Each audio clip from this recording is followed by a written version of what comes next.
3 years old, 3.5 actually, what had been originally a screened porch. And when they realized I was coming, they glassed it in.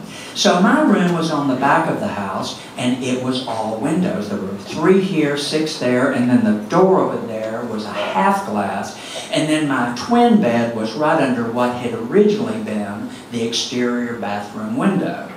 So I had the hot water heater in there and everything, but they kept that window open to the bathroom all the time because that way they could have the built-in gas heater in the bathroom going, and the air would come through and kind of drift down on me.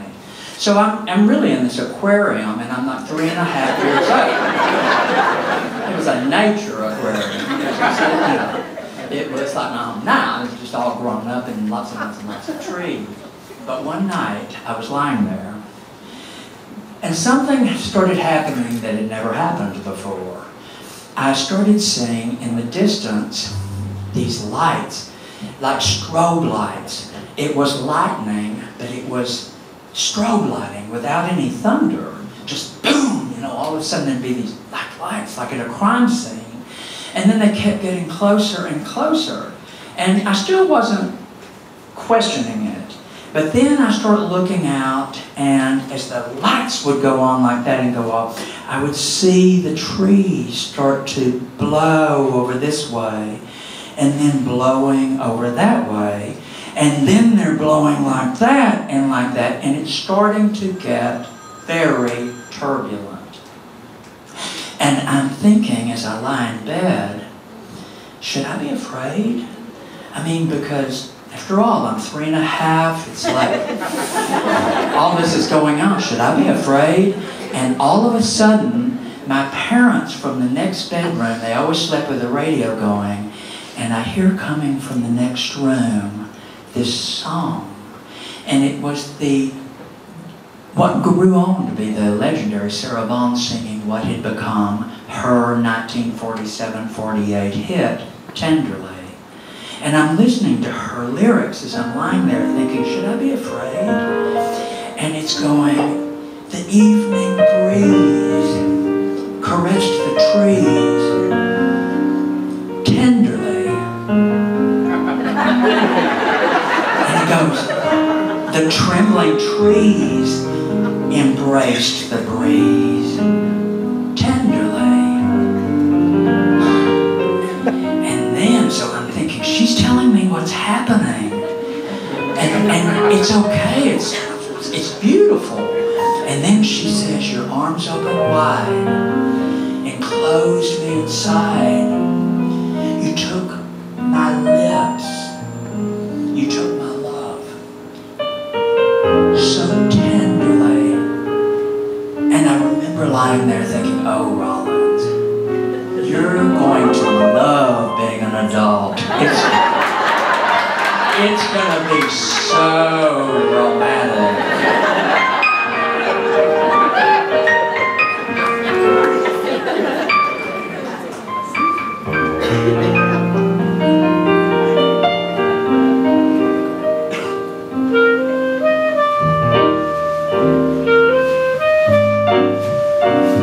A little background here. It's 1950, this story, but the background is this. In 1936, a very handsome bass player, 31 years old, with a traveling orchestra, was on stage at Dallas's Adolphus Hotel on the Century Room bandstand. And when in walked a not quite yet 20-year-old, natural blonde, imagine that in Dallas, a natural blonde, with enormous chartreuse eyes, and I might add, an heiress, getting her master's degree at 20, walked in and took a table alone. That story is a story unto itself, but let's just put it this way. They left for New York the next morning together, and he was fond of saying that she was disinherited, but he won the lotto. And he did. So now it's 14 years later, and they've got 2 children. The older sister, who will remain invisible in this room, but she will go under the table and above it periodically. And the 5-year-old son, which would be me. So John Henry Gilliland and Mary Lucy Clark Gilliland are giving a cocktail party. Now, Dad had founded the Gilliland Sextet, which was kind of the go-to orchestra for the society crowd. And he was on WRR, and he sometimes played with the symphony. Mother was book reviewer for the Dallas Morning News. She had gone on to get her Juilliard degree at Juilliard in classical piano. And she was very close friends with the director Margot Jones of the Experimental Theater. So the party now in 1950s begins in the backyard. So in the backyard, it's all draped down. Mother's done sheets that she's painted French cafe scenes on, white sheets. The Eiffel Towers, the Champs-Élysées, the Arc de Triomphe, and little cafe tables, and everybody's walking around. There was no bartender, but everybody's drink was always full of in-brand jackets. The women were all in halters, or they were in straplesses. Very fitted waist, full skirts, evening sandals, loop earrings. Mother was wearing earrings that dangled with little tiny bells on the end of them. She cut her hair off in an Italian cut, and she only wore mascara and her signature cherries in the snow Revlon lipstick. And Mitsuko by Guerlain perfume, you who might remember. And she's walking through, and she is in this. When she threw it out, I cut it off because I knew I'd grow up and want a pocket square someday. And this is the fabric. So this 1950 party, she's wearing a halter out of this. It's fitted waist. It's toreador pants, which are exactly what you might think then. And then there's a fitted skirt that buttons up the front that's open with pockets, and that's what she's wearing with her sandals. And as I looked around out there, it was really quite obvious that this was a moment in time, but the real party was inside when the lights went down. I was smart enough at 5 years old to realize that if I said nothing to anyone, made no eye contact, I was invisible to them and they thought that they were inaudible to me. Wrong!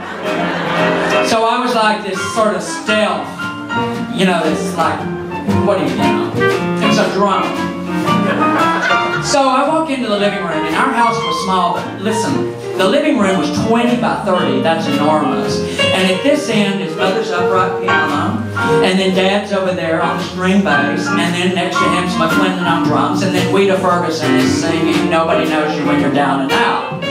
Over there in that corner, I see this new playwright that's in town with Margot named Tennessee Williams, and he's holding hands with this young blonde guy from SMU who had gone on to win lots and lots of drama awards, who grew up to be Aaron Spelling. Let's text Terry! That's the reality series I want to do. But getting back to the story. I look over there then, there's Bob Ramsey, who of course is like family friends, you know, Bob and Neville. Neville had been Mother's frenemy, you know. She wore her hair in a platinum sort of Veronica Lake page boy. And Mother being a natural blonde, she was never a vain woman, oddly enough. She didn't have to be. She was beautiful naturally. But she was so outraged that everybody thought Neville had this natural Nordic blonde hair. When Mother said, you know, it's fried more than ham in a bistro. I mean, it's like, but there was never a root. Mother had a standing bed, I'll pay you if you can spot a root. But, you know. So anyway, Bob and Neville were family friends, and there's Bob over there, and Bob is starting to nod out. And I say, you know, Mother's passing by, and, you know, she's got her drink in her hand, her cigarette, and she's got her hand in her pocket, and I say, you know, Mother, what's wrong with Mr. Ramsey? And she turned to me and she said, well, Harrison, that's what she called me, it's my middle name.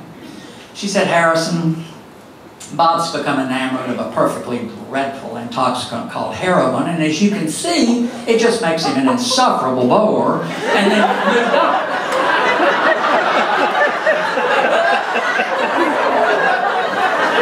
So then I look over here, and there's Neville, his wife Neville, and Neville is flirting with one of these SMU students.